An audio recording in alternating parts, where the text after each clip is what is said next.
Thank you so much for joining us today. This is Campaign to End Loneliness' 4th annual conference, but actually many of you will know we've been around for about 9 or 10 years now. My name's Janet Morrison. I'm chair of the campaign. I'm one of the founders of the campaign.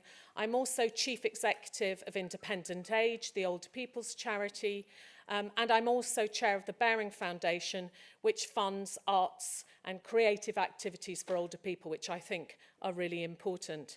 We've got some fantastic speakers for you today, and actually we have delegates from around the world. We have people from America, from Spain, from Israel, from Australia, from Norway, from Denmark. So we've got lots of people here who've come to join us because this is part of being a global movement which we all deeply care about. So I just wanted to say just a couple of words to you, some thoughts to carry with you about the topics we're going to discuss today. And I just wanted to share a few thoughts. The first one is our first publication as the campaign was called Safeguard the Convoy, Safeguard Your Convoy. And I think that's really important, that through life we think about that convoy of connections and friendships that we make, and we think about how we can safeguard that convoy and nourish that convoy. So think about that today. And as we'll hear, and I'm sure Julianne will say when she's speaking to us, loneliness is like hunger. It's a symptom, not the cause. So we need to think about what are the symptoms of loneliness. We need to think about people in terms of what they need from their relationships, the quality of the relationships, or whether they're living alone, and how we can support them. And Robin Dunbar, a neuroscientist, talked about circles of intimacy and what we need as human beings. So that inner circle of 3 to 5 people are the people who make us feel loved, who make us feel supported and cared for. And as the circles go out, he says up to about 144 people we can be really friends with. That 144th group, that outer circle, are the people we might see in the street and recognise we won't necessarily speak to. And that looser ties circle is just as important to make us feel connected and part of a community. But neuroscientists say when your inner circle of 3 to 5 goes below that number, that's when you start feeling lonely. And so you need to think about how to pull in people from your outer circles or how to replenish those circles of connections and friendships. So let's think about that too. The New Economics Foundation says there's 5 features of well-being for anyone of any age. And those are connect, take notice, stay active, keep learning, and give. And we should always think about that when we're thinking about how can we make people feel connected and part of our communities. How do we give them opportunities to connect, to take notice, to give their time, to use their capacity, to learn new skills, and to be part of our communities. So think about that too. And that means, although lots of us may run really valuable services like lunch clubs or befriending, we need to go beyond that because we need to think about things that make people feel joyful, creative, involved, absorbed, mindful. So we should think about things like dancing and arts, about creating things, about walking clubs or about Tai Chi, or to meditate, or our faith and spiritual needs, as well as seeing the energies that we can give to our communities in terms of using our capacity and agency as part of our civic society. And finally, in terms of the features that we need, the things we need to think about, we also need the infrastructure of communities. We need to have the spaces and places that support us to feel part of somewhere and to be able to get out and about and be included. So I just wanted to share just a few thoughts about what to think about. And I'm sure our speakers will give us many more inspirations today as we share between us. So without further ado, I'm going to introduce our first speaker.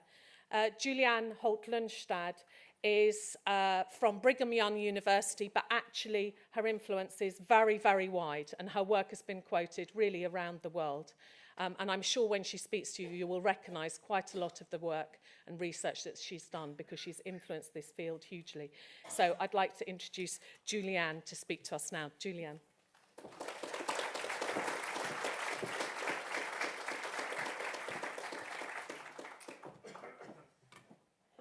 I just want to start by thanking the Campaign to End Loneliness for being such an incredible leader in addressing the issue of loneliness.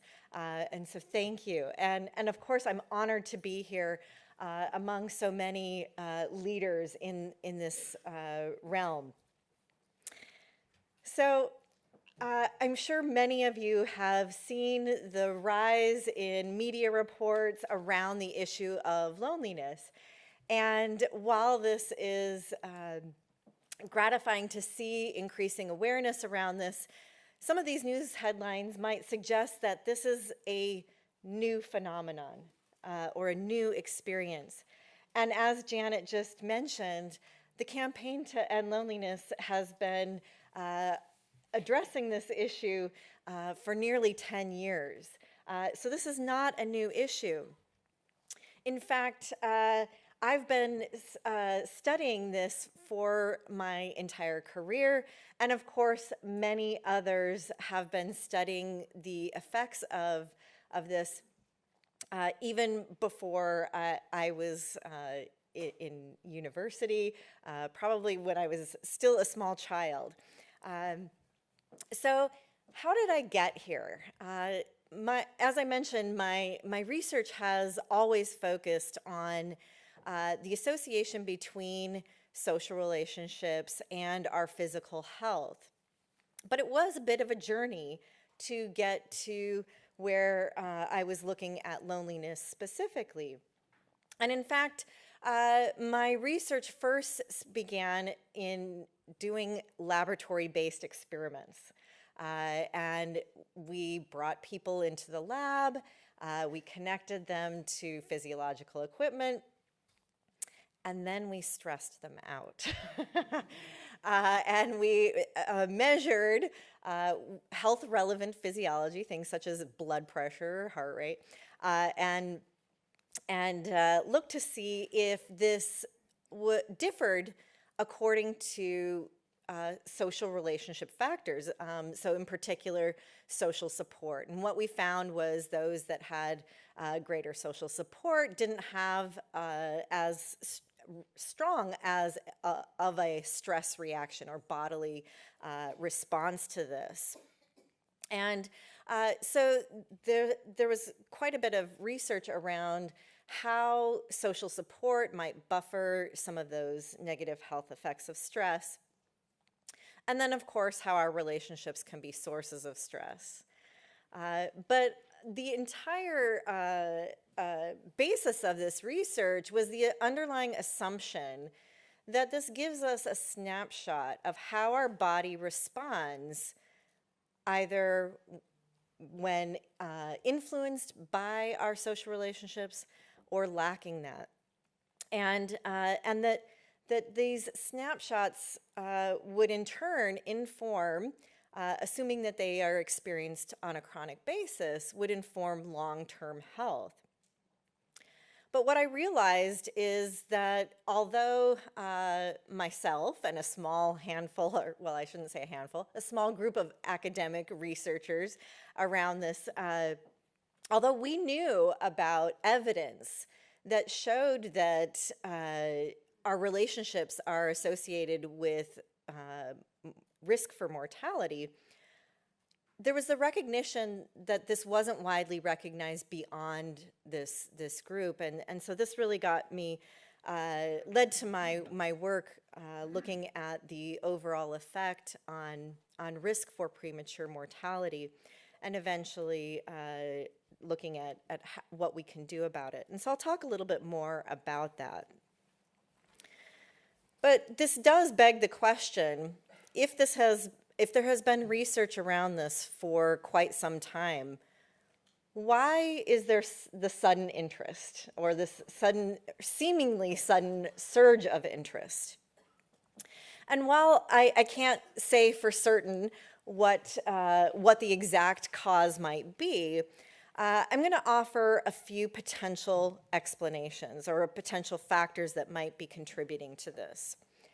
So the first might be it's simply lag time.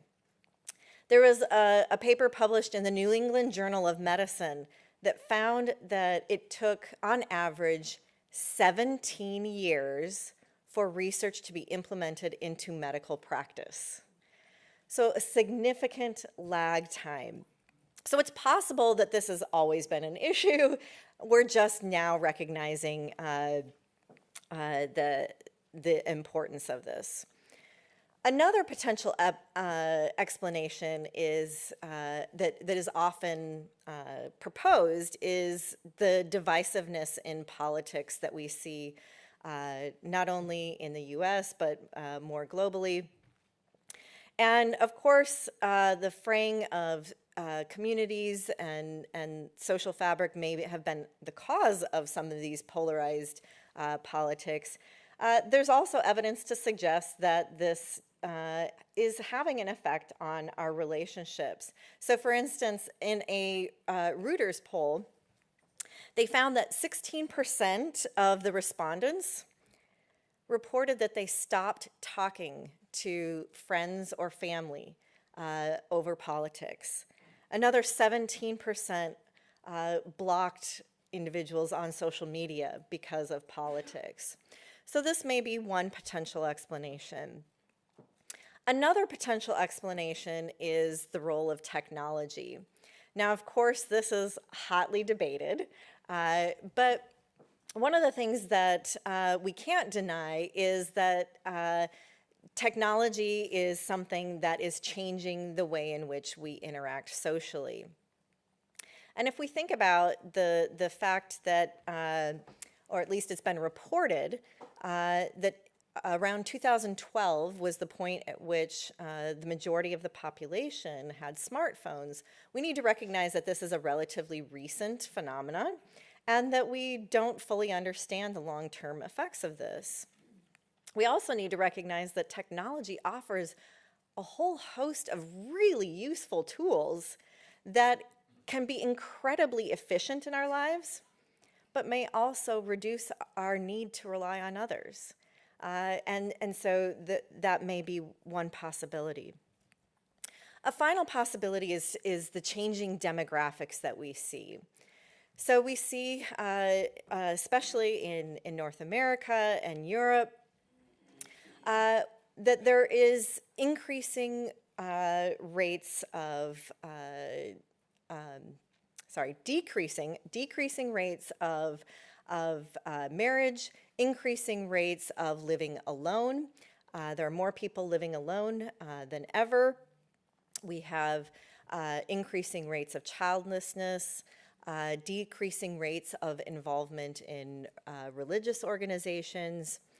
And if you take this together with the increasing rates of aging, what this suggests is that there will be fewer familial and community resources to draw upon in older age. One thing that's important to recognize is that we don't know for sure what the reason might be. But regardless of the reason, and regardless of whether this is something that is on the rise or increasing, or is just now being recognized, we do have evidence of the importance of addressing this issue. Before I review some of that evidence, I think it's critical that we define exactly what the issue is, because I think there's a lot of confusion around this. So is it the perception of loneliness? Is it lacking social contact, interaction, or perceived support? Maybe it's lacking a close, intimate partner or someone in the home to rely on in times of need. Or maybe it's being in a strained relationship. I hope you can see from even this incomplete list that there are a variety of ways to consider this, and this lack of precision in terms of defining the issue may be a potential barrier not to prioritization not only at a personal level, but potentially at a national level. And because of this, it's important to consider the ways in which it has been studied in research. And similarly, if we look at the way in which it's been measured, we can see that it has been measured in a variety of ways, which can be summarized or loosely categorized into these three major categories.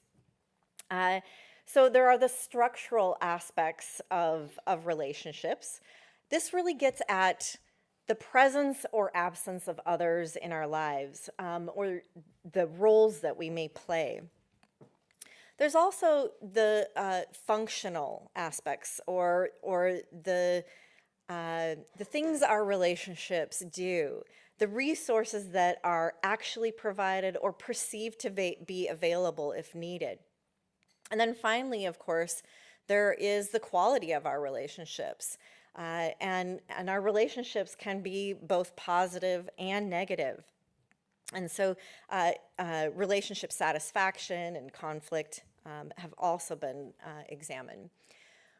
One thing that is important to recognize is that all of these have been linked to risk for long-term health outcomes and risk for premature mortality.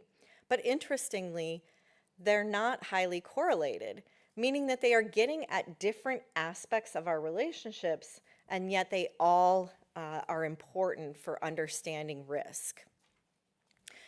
So this has led my colleagues and I to propose the term social connection as an umbrella term that really encompasses the structural, functional, and quality aspects of how we connect to others. And that this is on a continuum from high to low, such that high levels of social connection would be associated with low risk or protection, whereas low levels of social connection would be related to high risk. So to help you understand this a little bit better, because I think sometimes it can seem a little complex, I want to kind of step back and help you recognize that many researchers have argued that social connection is a fundamental human need, and even perhaps a fundamental biological need.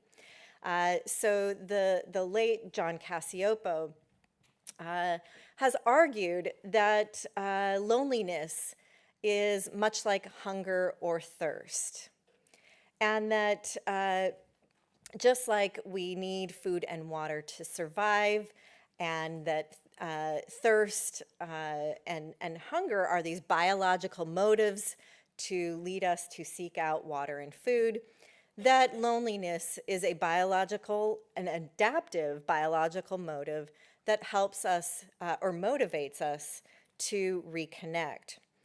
So if we take this analogy farther, what we can recognize is that loneliness here is the symptom, this motivation, right? But if we continue this analogy, we need to recognize that not only is loneliness important, but also the objective lack of social connection. So in this case, this would be like actually lacking water or food, right? But similarly, just like food and water are essential to survival, food can be spoiled, water can be tainted or dirty, and that quality matters. And so we need to pay attention to the quality of our relationships as well. And so I hope this helps illustrate the importance of addressing these three components of this.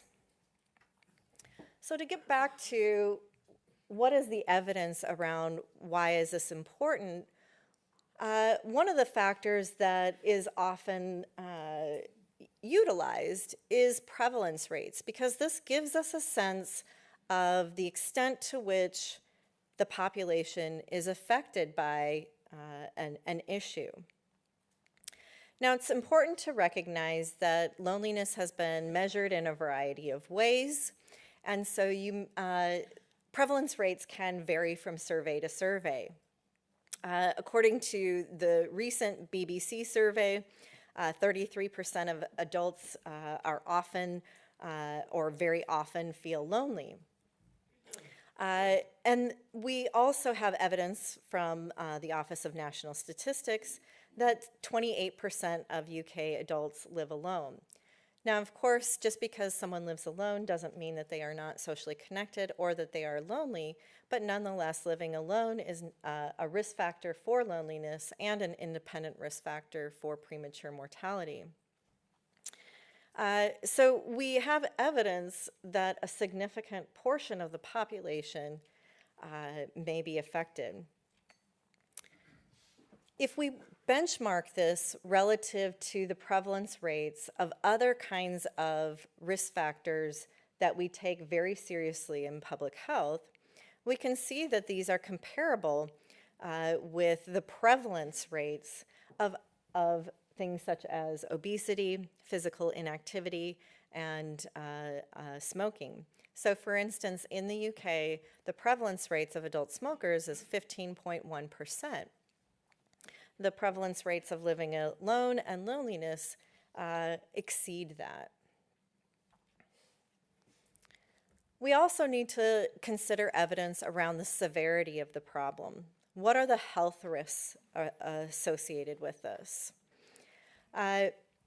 So my colleagues and I have published 2 meta-analyses. And for those of you who may be less familiar with what that is, it's generally combining the available evidence worldwide to establish an overall effect. And so my colleagues and I have published 2 of these, one looking at social relationships in general and the risk for premature mortality, and for social deficits, including loneliness, social isolation, and living alone. But we need to recognize that there have also been other meta-analyses as well, including social contact frequency, family ties, and other kinds of demographic factors that might suggest social disconnection. From this, we now have literally hundreds of prospective studies with millions of participants documenting this effect. So we now have very robust evidence of this effect. So to put this into perspective, my colleagues and I benchmarked these effects relative to other well-known, well-established risk factors for premature mortality. So the kind of yellowish orangish bars, these are indicators of social connection. And as you can see, they vary to some extent depending on how it's measured. But what's represented in the blue bars are these other leading factors that we take very seriously, including things like smoking up to 15 cigarettes per day, alcohol consumption, flu vaccine, physical activity, obesity, and air pollution. And of course, these are inverse so that they are all consistent direction. But what we can see is that these are not only having a significant impact on risk for premature mortality, but they are comparable and if in many cases exceeding that of these factors that are taken very seriously and receive considerable attention and resources in public health. So to summarize, the evidence is robust relative to these other risk factors. It's also consistent across cause of death, gender, country of origin. It's also consistent whether we look at objective indicators or subjective indicators. And I think this is really notable. Also, we have meta-analytic evidence that this appears to be a continuous effect rather than a dichotomous issue. So let me explain what I mean by that. So a dichotomous issue might suggest that you're either lonely or you're not. or that you're connected or you're not, right? And in fact, I've been often asked, so just how many friends do I need in order to have a health benefit, right? As if there's this magic number that if you have that many, you're fine, right? If you're below that, you're in trouble. But beyond that magic number, you're fine, but that there isn't much added benefit beyond that. And actually, what the data suggests is that this is a continuous effect. And in fact, there's data from 4 nationally representative samples that shows a dose-response effect in both early and late life. So what I mean by a dose-response effect means that for every increase in social connection, there's a decrease in risk. And what I think is incredibly notable about this is the potential positive and protective effects of being connected. So how can community and communities really help tackle this issue? And this is a real concern right now, because although we have robust evidence of the effects, the challenge now is, what do we do about it? So one of the things to recognize is that while I'm currently reviewing many interventions, what I've seen is that the majority of interventions are focused on individuals who are at the extreme end of the spectrum. So remember, if this is a continuous issue, we all fall somewhere along the spectrum. These interventions are aimed primarily at those that are on the extreme end, which of course is important because these are the individuals who are at greatest risk. But what this suggests is that there may be additional room to have impact on the remainder of that spectrum in terms of other kinds of efforts. And also what we know from public health is that many of the interventions that are focused in terms of other public health issues, that when we focus on the most extreme, and when a problem is most severe, it is the most difficult to treat, it's the most labor intensive, it's the most costly, and it's the least effective. That doesn't mean that we ignore this, but we need to recognize that we need to start earlier and we need to work at preventative efforts. Through community-based and population efforts, we have the potential to not just affect that small portion, but we can potentially shift the entire risk trajectory, having a much larger potential impact. So I'm going to make a call for action. So one of the first steps that we can take is by increasing awareness. And while the increasing media attention around this might suggest that people are well aware of this, I think that there is awareness around the costs around emotional well-being, but we have evidence that the general public does not recognize this as important to their physical health. So how would we increase awareness? This could come from public education to medical training to public service announcements. Another thing that needs to occur is we need to think about reducing stigma. We know that there is considerable stigma and shame around loneliness. And not only does this impede individuals' ability to or willingness to admit to needing help or seeking help, but those that experience discrimination are at greater risk for loneliness. One potential way of doing this is much like what the campaign to end loneliness is, Be More Us. By focusing on social connection and how we can be more us, It's something that applies to all of us. We're not pointing to any one particular individual or group that is somehow a social failure, but rather this is something that each one of us can work on and improve. We need to activate programs. Now, this is incredibly challenging because this is where we are lacking more evidence on this. And this is challenging because of the complexity of the issue, and there are multiple underlying factors that may be causing loneliness. So we need to recognize that no single approach, there is not going to be a one-size-fits-all. So we are going to need a diversity of programs, and we're going to need to evaluate these programs. It's critical to identify what works and what doesn't, so we can best utilize our precious resources aimed at those that are most effective, and of course that there's continual refinement to improve upon these. So the big question that I was asked to address that in a way is somewhat also frightening for me is what are the small actions that we can all do? What are the small steps that we can do? Now, why is that frightening to me? Because I'm a research scientist. I'm always incredibly careful about making any kinds of recommendations because I try to stick with the data. So what I tried to do is really focus on a couple themes.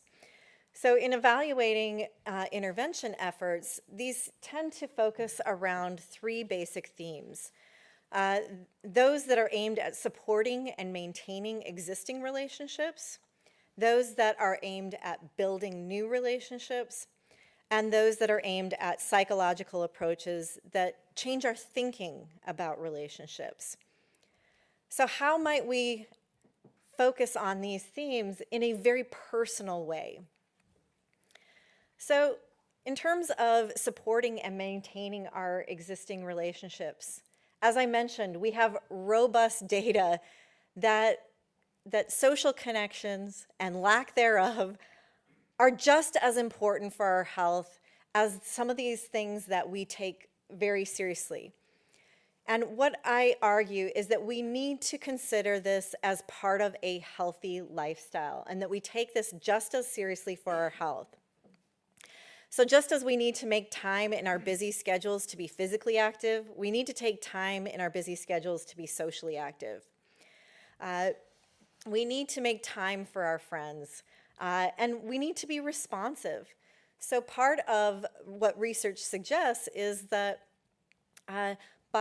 through responsiveness to our relationship partners, that this can help build our relationships and meaningful relationships, and importantly, that can influence the quality of these relationships. In terms of building new relationships, look for ways in which you can be a friend to others. Look for someone who needs a friend. So, as we've probably been taught by our parents from a young age, it's better to give than receive. Research data also suggests that providing support to others may be even more beneficial than receiving support. Another potential recommendation might be to befriend those that are different from you. There's a wide research that suggests that a diversity in our social network can provide a number of advantages, not only in access to a variety of resources, but even has been linked to better immune functioning. So how can we reach out to those that might be different than ourselves? Another potential recommendation that has to do with changing our thinking about relationships comes from research that has shown that individuals who experience chronic levels of loneliness tend to have a negative cognitive bias. And what this means is, for instance, in ambiguous social situations, that we need to avoid the temptation to assume, for instance, if someone doesn't return your call, that instead of assuming that they're snubbing you, that we recognize that perhaps they might have been busy. So if we can reframe and keep a positive attitude, this may help in terms of changing thinking about relationships. We also need to recognize that relationships take time. There's evidence to suggest that it takes time to go from being a stranger to an acquaintance. It takes time to go from being an acquaintance to a friend. It takes time to go from a friend to a close friend. And it takes time to go from a close friend to an intimate relationship. And so if we can recognize that we can be a little bit less hard on ourselves when we don't see those instant best friends based on one interaction. And that this recognition can help us in our thinking about these relationships. So I just want to conclude by telling you about an experience that I had recently. The last 2 summers, I had the opportunity to visit Sardinia, Italy, one of the famed blue zones or hotspots of longevity. I visited the town where there's the highest concentration of male centenarians in the entire world. And of course, there's a variety of factors that may be contributing to this. But one of the things that I observed is that this is a very close-knit community. So much so, this picture I took is of a door in this town. And if you'll notice, there are keys in the door. This was not uncommon. And when I asked about it, they said, well, of course, because our neighbors might need something. I was struck by the incredible level of trust that existed in these communities.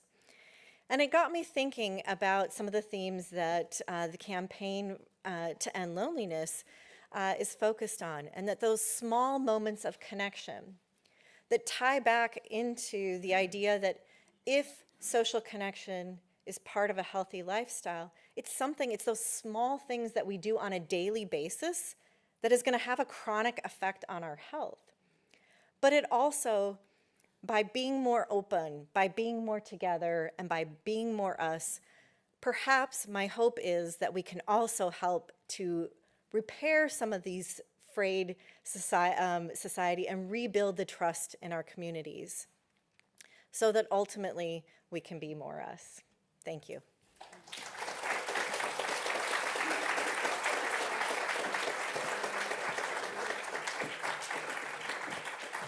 Yeah, Julianne's always brilliant. That was amazing. I think it's really important, isn't it? We think about social skills, confidence, resilience throughout our life course. We think about assets and capacity, not just loneliness and feeling sorry for people who can't take part. We think about that social capital. And also when we're talking to people, that actually, sometimes when we talk to people who are chronically lonely, maybe we ask if they will do us a favour first before we then can do a favour to them. But also small acts, individual acts, it's personal. So thank you so much, Julianne.